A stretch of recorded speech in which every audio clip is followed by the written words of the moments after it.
listening to Wildilla, the show where we talk about what's going on in game and some of the news, and you might even hear what me and Brandon are doing in game. You're listening to Wildilla. This is Chris. And this is Brandon. This is episode 36. We haven't done a podcast in a couple of weeks because we just didn't know how we were going to go about this next one called Blackrock Depths. Well, that and I had the Rona. Yeah. And a lot of the days he just didn't feel like doing it, but hey, it's my fault. I'm the one that gave it to him. Well, actually my son gave it to him probably, but oh well. True that. So, alright. Now, Blackrock Depths is the biggest, longest, baddest 5-man instance in the game right now. By far. In fact, probably in retail, it still beats all 5 I mans. think it's the biggest 5-man dungeon in the game, period. Yeah. Because we It's counted bigger. 50 bosses if you count the Brewfest boss. If you do all the bosses, I mean, I'm talking about all of them, all 49, 50, whatever. If you do even with the 50, even if you do just if you don't count the rare and the Brewfest stuff, so if you only do 48 of the bosses, there's not a raid in the game, retail or otherwise, that has 49 different boss encounters in it. None. There's not one. There's not one in the game, period. And this may not be bosses, but they are a boss of they're in some way or another they're a boss, whether it be a mini boss or it's summoned so you can finish something. They still have boss like quality. They may not be hard bosses, but they're mini bosses. And there's not a raid out there where you have to fight 49 mini bosses. Yeah. I mean, it's just not this dungeon right here. If you can make it through it, it almost proved that you wanted to keep playing WoW. Because I know a lot of people that this dungeon right here made them stop playing the game for good. Yeah. Because who wants to go kill 48, 49, 50 bosses or whatever? Yeah. 4 to 6 hours, yeah, guys, if you were to do it all. Yep. You got to commit a whole day just to do it because, yeah, practically a whole day. I've been in BRD for 13 hours. Yeah. Before. So it's a very, very long, tedious, tiring dungeon. Yeah. We wanted to get this out before TBC came out because a lot of people, when they hit 58, they're not going to go do Blackrock Depths. They're going to go to Outlands. So if you're wanting to do Molten Core before TBC comes out, that way you can actually say you got it before you actually played it and beat Molten Core before. You have to go through here because this is the attunement for Molten Core. See, this is why I'm so happy that even if they were to bring achievements out, yeah, I don't have to worry about it because I have the achievements on my original characters. I did this when it was original. I did this when we were first figuring out how to do these things. Yeah. Molten Core. We didn't have, something to go look back at and see how it was done, or people that already knew how to do it. We were figuring it out for the first time. So that, to me, that means a lot more than running it again. So I don't care if I run it again. But I know there's some people out there who do, and you do have to do Blackrock Depths before you can get into those other places. I think you got to do Blackrock Depths before you can get into before you can get into Oni, right? It didn't say anything about that, but Or is that Blackwing Lair? I'm not sure because I didn't have a 60 in vanilla. Okay, so it is for Molten Core. You have to. It is for Molten Core. Yes, it definitely is for Molten Core. Okay. Now, and maybe you don't have to get attunements for any of the other ones. Yeah, I don't know. But if we come across it while we're talking about, we'll let you know. We're gonna Molten Core is Ragnaros, right? Yeah, it is. Now, that's where you. Yeah. Okay. all right. Now, the minimum level of the detention block is 42, and the upper level is 46. But they're going to have to carry you if you go in that low. The advised level of detention block is 47 to 57, and the upper city is 51 to 61. Of course, you can't be 61 because it's too high. You're unless you're finally doing it in TBC, which you should be in Outlands. But anyways, it's because of the level of the mobs. Yeah. Because once they get a certain, the enemy level range is anywhere from 48 to 56. Yeah. That's what the enemy level range is in here. So you're looking at 48 to 56. If you go in there at 46 and you come up against the 56, that's 10 levels higher than you. For one, that's skull. And for two, you're not hitting that mob. If it gets 3 levels higher than you, you have a hard time hitting it. But if it gets 10 levels, you're not going to hit it at all. So don't come in here in your 40s. Yeah. Just don't do it. Yeah, don't. I mean, I don't go in this place, and I'm an experienced player, and I wouldn't go in this place until I'm about If you got a guild that's saying, hey, we're going to carry you, do them a favor. Just wait. Just don't do it. Yeah, just wait. Because I won't go to BRD until I'm about 55. Yeah. To be honest. I mean, just not going to do it. All right, now, we're going to tell you how to get to the detention block at Upper City, but first, I'm going to let y'all know that we're not going to tell you what loot drops there are on these bosses, mainly because we're getting to the nitty gritty of getting to the end of Vanilla WoW or Classic WoW, whatever you want to call it. This is when you are looking at your gear, seeing because there's some. How do you say it? There's some best in slot. Yeah, best in slot. There's some best in slot. Yeah, pre-raid best in slot gear in here. So if you don't have it already, stop what you're doing. Download Atlas Loot.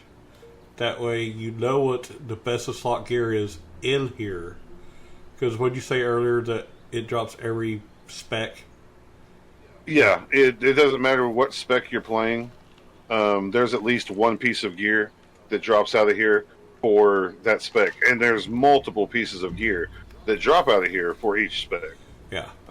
So it's good to, like he said, have Atlas Loot, and when you do Atlas Loot, get Atlas Loot enhanced, because unless they don't have enhanced, if they don't have enhanced, go ahead and get Atlas Loot maps as well as Atlas Loot, because Atlas Loot maps will show you. It'll kind of show you while you're in the dungeon. I believe it shows you the map of the dungeon instead of just showing you. I have Atlas Loot Classic, is what I have. Okay, I think I have Atlas Loot maps as well. And if I'm not mistaken, it shows you. When you go into the dungeon, it shows you like a map of the dungeon rather than just the world that you're in. Oh, I need to get that one. But I'm not for sure. I haven't been in a dungeon in a while, so I can't remember if that's what it was or not. Only Atlas Loot add-ons there are is Atlas Classic and Atlas Classic maps. I'm downloading that one right now. Get Classic maps as well. It's helpful. Yes, because I've been in a couple dungeons where I'm like, I don't remember where to go, and when you hit the map, it doesn't show you the map of the dungeon. It shows you the map of the world. Like, I believe that's what it is. That's what it is. That does it. That's what it is. Ooh, matter of fact, I need to update Classic, Atlas Loot Classic. So, anyways, all right. Now to get to the detention block or lower city, you're 47 to 57. To complete the detention block, you go straight forward into a large open cavern, then turn right into the cell blocks, and High Inquisitor Gerston at the end of the hallway. She is the boss who drops the satchel. It's a rather quick trip. Huh? That says to complete it. I thought it was actually to tell me where. Oh, okay. It doesn't tell you how to get there. I'm about to edit that. So I'll just remove that part out. So... Okay. Alright, now... we know the levels and how long it is going to take. So if you got an hour or two, like before you go to bed or go to work or whatever, don't start this. You're not going to get. Yeah, you might get to a couple bosses, and then if you just leave, you're going to piss people off, and because they're already committed to running 4 to 6 hours. And if you just like, okay, well, time for me to go, well, you're going to piss people off, and they're not going to want to run with you. So make sure you got 6 hours. Let's just say 6 hours to run it. That way there's no questions. Make sure you got 6 hours to commit before you go. Now, like I said, we're not going to talk about the loot. We're going to talk about the bosses and their spells and abilities. Maybe just a little bit more about it, and then we're going to split this up into 5 podcasts, 10 bosses each. And of course, there might be a couple with only 9, but you know, if you're counting, oh well. All right, now the first one we're going to talk about is High Inquisitor Gerston. No, High Interrogator. I keep saying Inquisitor. I don't know why I keep saying Inquisitor, but High Interrogator Gerston. I'll let you talk about that one. High Interrogator Gerston is Twilight Hammer's Interrogator. It's a level 52 elite human member of the Twilight Hammer's clan, found in the center of the Detention Block in Blackrock Depths. She's the only person in the prison area that holds a prison cell key to all of the cells. Okay, spells and abilities. She has Mana Burn. Hits an enemy with an anti-mana bolt, and it reduces your mana by 272 to 300. For each point of mana consumed by the bolt, the target takes 0.5 damage. So for every 2 mana she takes from you, you're taking 1 point of damage. Psychic Screen. Lets out a physical scream, causing up to 5 nearby enemies to flee. We know what that is. Shadow Shield. Surrounds the caster with a shield woven of shadow magic. The shield lasts 30 seconds, absorbs up to 200 physical or magical damage, and inflicts 10 shadow damage to melee attacker. So, you know, Shadow Shield is up, don't melee attack. Shadow Word Pain. Utters a word of darkness, inflicting 36 shadow damage to an enemy every 3 seconds for 18 seconds. Excuse me. Some of the pointers for this lady. When you pull her, she'll run towards you and engage in melee range. When she is engaged, the 2 other elites and the 3 non-elite bloodhounds will aggro as well. So there are 3 non-elite bloodhounds, and there are 2 other elites that are with her. DPS her down fast enough, and you can usually avoid her psychic screen. So, let's see. I can't remember what the guys' names are that are with her. It escapes me. But she does have. There are 3 bloodhounds and 2 other elites. Usually, your tank can hold them pretty easily because she doesn't do a whole lot of damage, and then just burn her down and then switch to the other ones. The non-elites, you shouldn't really have to worry about too much. But she's very easy to take out, even with her little grunions with her. So. All right. Then the next boss I'm going to talk about is Houndmaster Grabbar. Now, the level 52 elite dwarf mini boss. He resides under the arena with his pack of pet dogs. Because he is rather out of the way, most groups running the instance won't bother with him, though he drops a fairly good caster cloak, the Sprite Caster Cape. He is soloable by most classes, but getting to him is difficult for any non-stealth classes. Oh, he's soloable? Okay. So, his ability is Bloodlust. It increases allies' attack speed by 30% for 30 seconds. But we all know that's like heroism for Alliance whenever, TBC comes out. Bloodlust is the shaman ability on board. Demoralizing Shout reduces the melee attack power of nearby enemies by 10 for 30 seconds. And Pummels an enemy for 45 damage and interrupts the spell being cast for 5 seconds. So, just says he's pretty soloable by most classes, so there you go. All right. Pretty much a take and spank, I think. Yeah. Well, most of them in here are. Yeah. There's nothing really that bad. I think that's why there's so many. Lord Rokor is a level 51 elite lava elemental mini boss, and he's found in the halls of the law. He is notable for dropping the Druid Idol, as well as enchanting formulas for the Smoking Heart of the Mountain. His attacks are physical, fire, and nature-based. He casts Earth Shock. We know what that is. He casts Flame Shock, so he's more or less a shaman. He just does Earth Shock, Flame Shock. He does do Ground Tremor, which stuns nearby enemies, and you can't move for 2 seconds. And then he does a Reflective Skin, and that's just passive. It gives the ability to reflect an offensive spell back to the caster. So I'm not sure. I know he has that on, but it's just he just puts it on whenever. He doesn't have to cast it. It's just a passive ability. He patrols the back half of the circular halls of the law. All you got to do is keep your tank well healed, as the Ground Tremor ability will interrupt any spells being cast. But that's to nearby enemies. I don't know how far out it gets. Pretty much, it's pretty easy. Like I said, best thing to do is keep your tank healed and to topped off to pretty much full, and you will be fine. Now, those last two were in the Halls of Law. The first was in Detention Block, which I did say. Now we're going to move into the Ring of Law. The next 2, 3, 4, 5, 6. The next 7 we're going to talk about are in the Ring of Law. So, the first one is Anub Shaya, level 54 elite crypt fiend that sometimes appears in Blackrock depths. When a player enters the Ring of Law in the depths, an arena event will occur where players have to face 3 waves of non-elite enemies and finally an elite mini-boss. Anub Shia is one of 6 possible mini-bosses that could appear.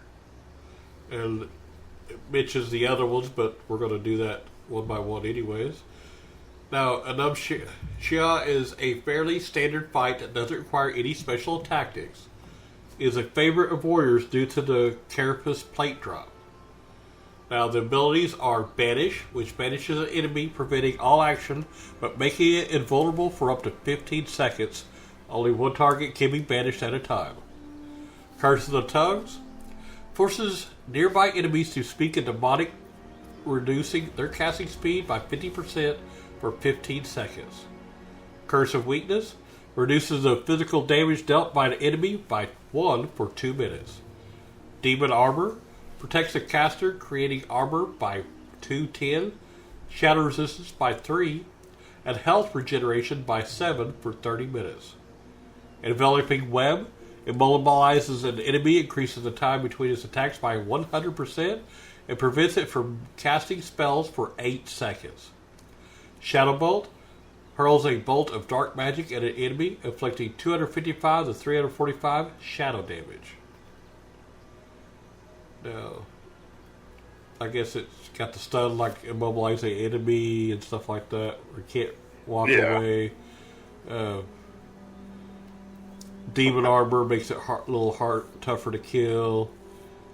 And the Curse of Weakness that it reduces physical damage. So it's pretty much, I think, a take and spank. It just might take a little bit longer to kill it, but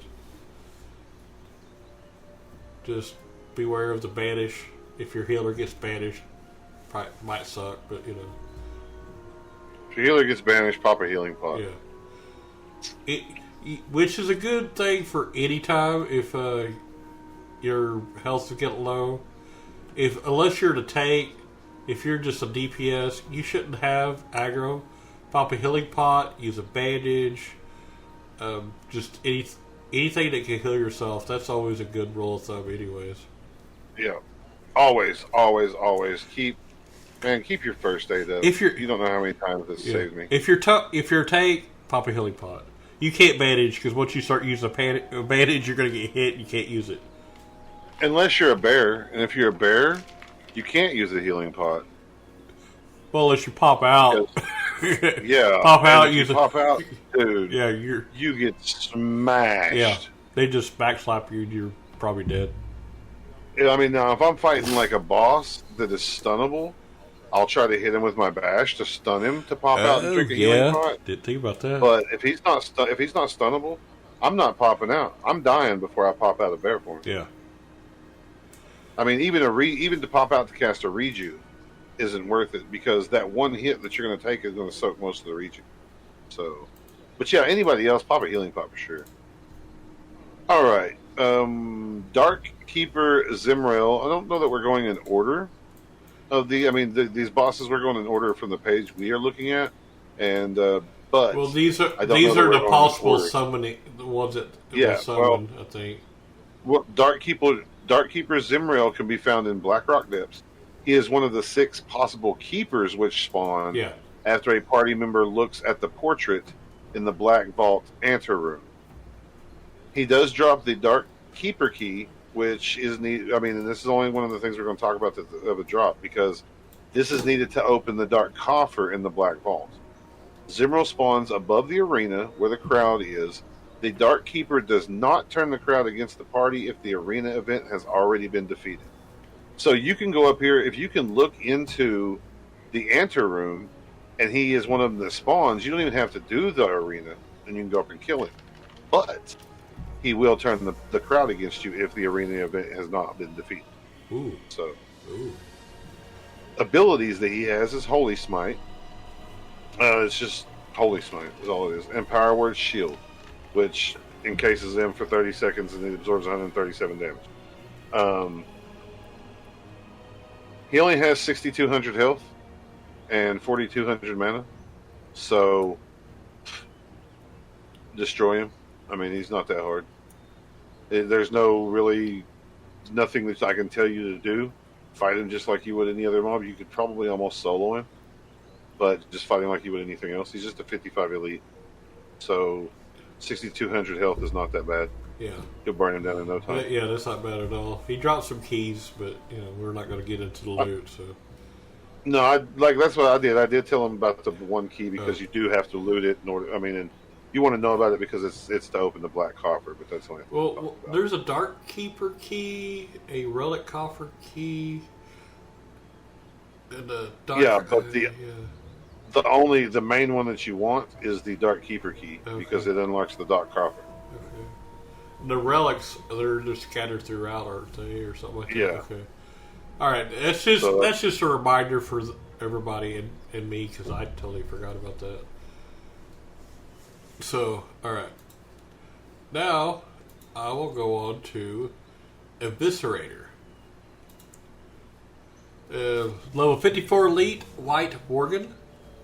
When a player enters the Ring of Law in the Depths, an arena event will occur where players have to face 3 waves of non-elite. Okay, which I said all that with Anubcia, and this is another one that might pop up. The abilities are Anti-Magic Shield, creates an Anti-Magic Shield around the caster, giving it immunity for 10 seconds. Shadow Bolt Volley hurls missiles of dark magic, inflicting 128 to 172 shadow damage to nearby enemies. Vicious Rend inflicts 34 physical damage to an enemy every 3 seconds for 15 seconds.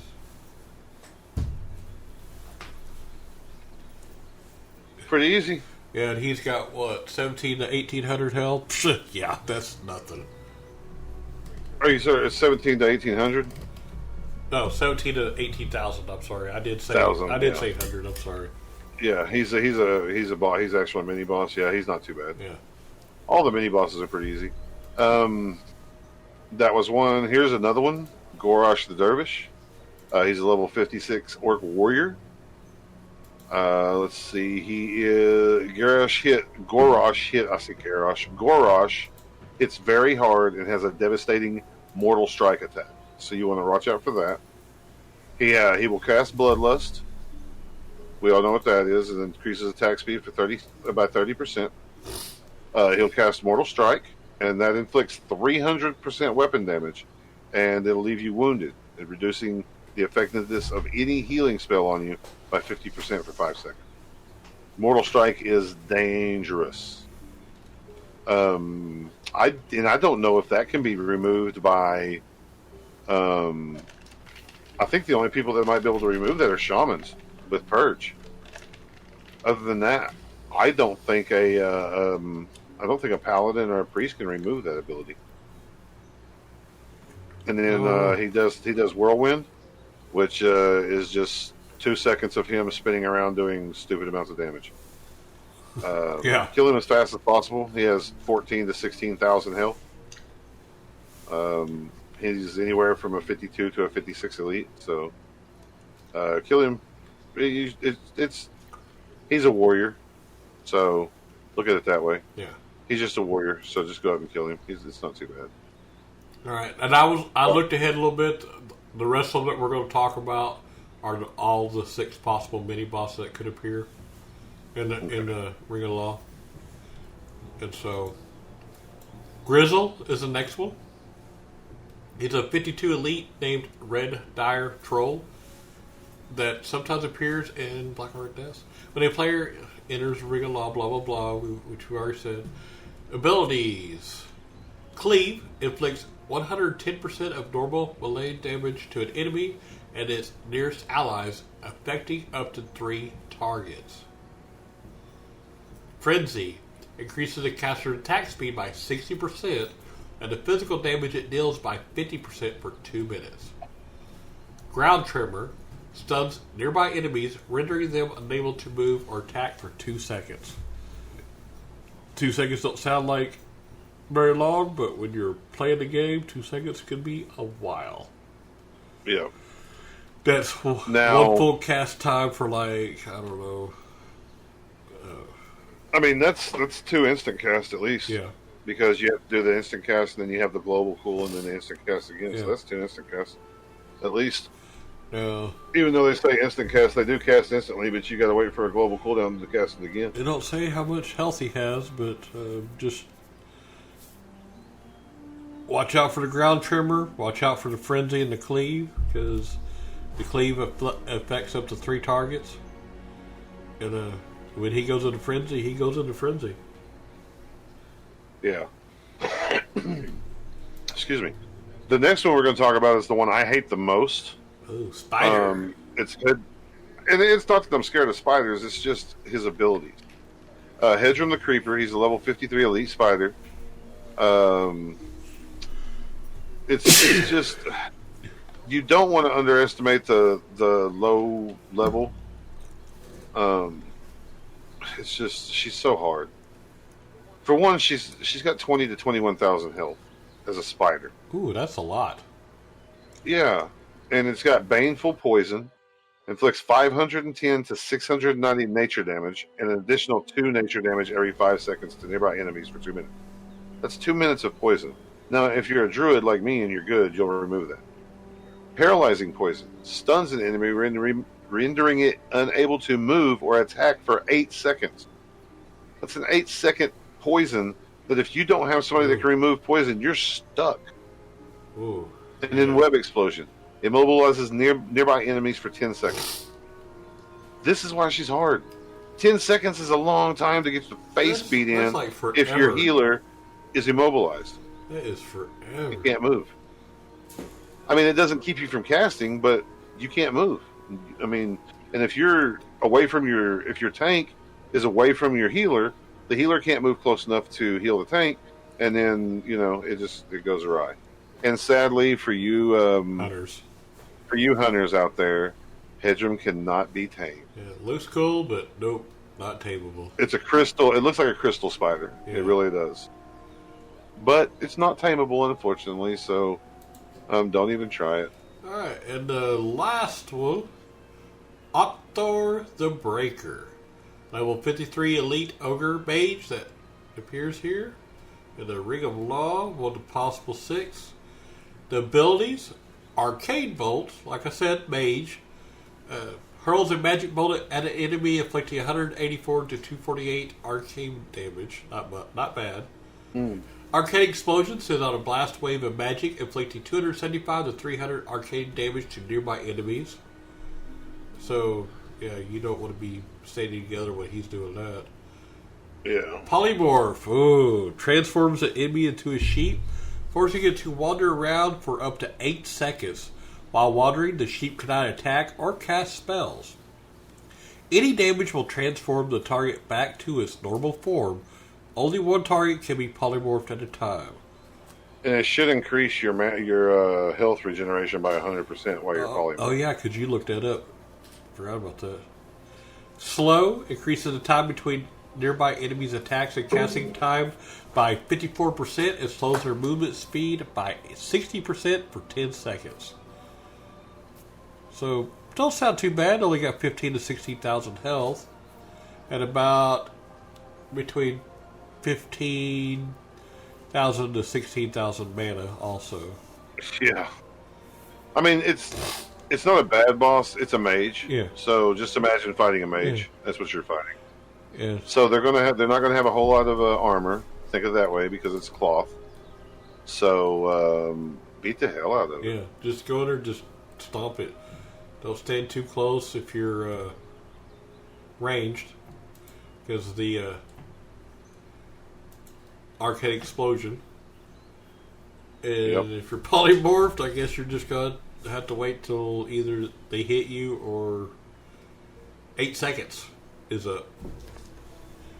Yep. All right, well, that's it for this one. Next time, we'll talk about the next. I think we're going to do 9 next time. The summoned bosses. Yeah, the summoned bosses, and they have a little. The next one, we'll give you a little background, maybe behind each one, or partial background behind each one, just because it's kind of interesting. And they do have strategies for each of these next guys, so it's going to be a little bit longer. When you listen, it'll be a little bit longer, and it'll be a little bit more in depth for these next ones. These first that we did, they're really just kind of like it says, mini bosses and bosses. They do drop some decent gear, but that's just to test your abilities.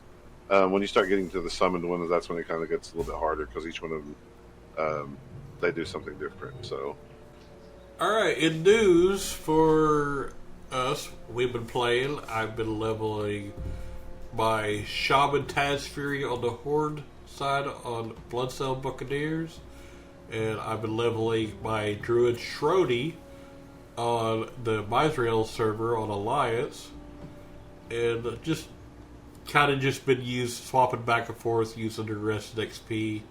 When one gets kind of low, I'll switch to the other ones. And 48 and 3/4 is the Druid, and I think 34 on the Shaman. And that's all I've really been doing lately in the game, is doing that and working on the fishing, cooking, and the other professions. Yeah, I've been playing Savage Rain, my Druid, on Masriel Alliance side. She's level 45. I just did it today. Been working on her leatherworking and cooking and first aid. Skinning is almost maxed. So just been kind of getting ready for TBC and trying to hit 60. I probably could put in a little bit more time than what I have, but I spent a week quarantined away from my family, so I didn't really get on a whole lot last week and play. I mean, maybe 3 to 4 hours total, because I spent a lot of time with my family. So just, kind of getting back in the groove of things, and I missed my kids and stuff like that, so I didn't get on a whole lot. So that's why she's still pretty low, but should be 40, hopefully 46 by 2. Oh. All right. That's the only news we got. We didn't, because all the news we did find there is more or less TBC. There's not really any new news for Vanilla, so. All right. We'll talk to you next week. Have fun playing the game. As always. This show is brought to you by Heartland Production Entertainment. If you'd like to help to make the show better, go to patreon.com/heartlandpae.